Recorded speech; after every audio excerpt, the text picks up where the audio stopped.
안녕하세요. 건설 전문 세무사 장소환 세무사입니다. 이번 시간에는 건설업 실태조사 절차와 기업 진단 및 행정심판의 활용 방안에 대해서 알아보겠습니다.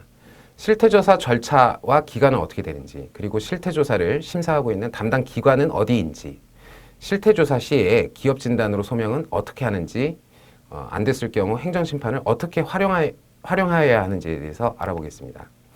먼저 건설업 실태조사의 절차와 기간에 대해서 이해해 보겠습니다. 키스콘에서 재무제표 분석을 통해서 부실 의심 업체를 선정하고 관할 시군구청에 실태조사 시행을 명령하게 됩니다.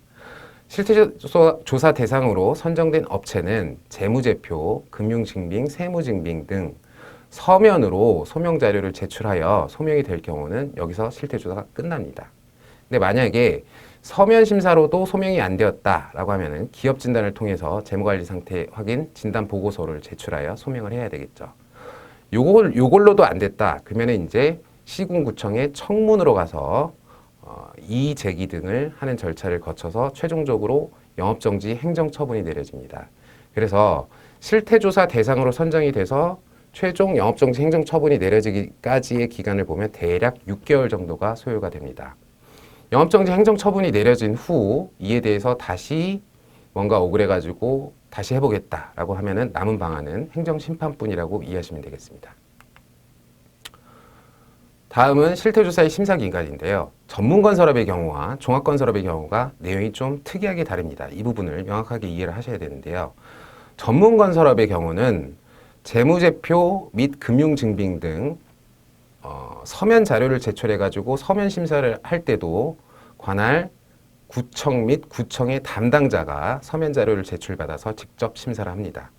그리고 이걸로 소명이 안 될 경우 기업 진단을 받아서 재무관리 상태 확인 보고서를 받는 경우도 역시 관할 구청 또는 군청의 담당자가 받아서 이를 접수를 합니다.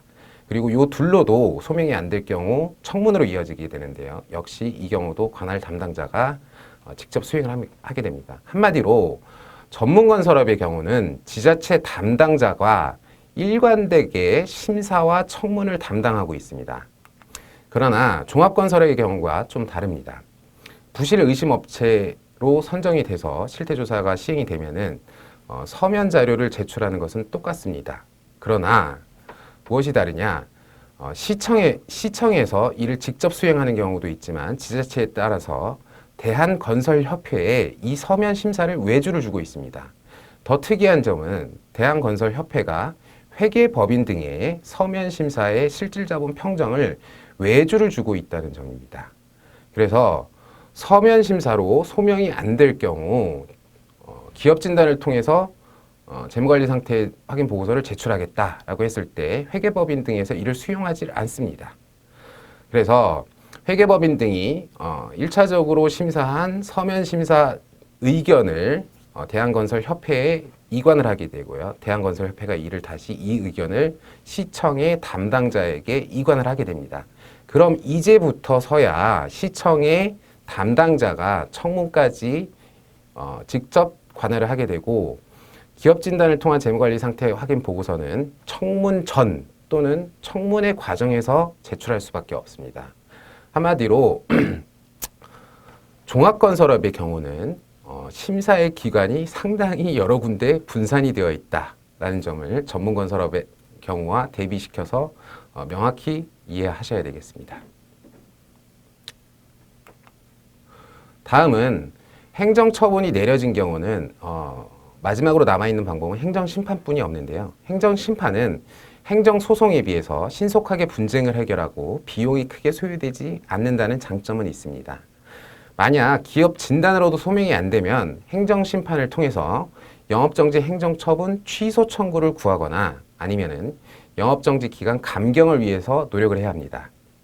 그러나 현실적으로 영업정지 감경이 되는 케이스는 어느 정도 볼 수 있지만요. 행정처분 취소가 인용되는 케이스는 드물다는 점도 알아두셔야 하겠습니다. 지금까지 건설업 실태조사 절차와 기업 진단 및 그리고 행정심판의 활용에 대해서 알아보았습니다. 감사합니다.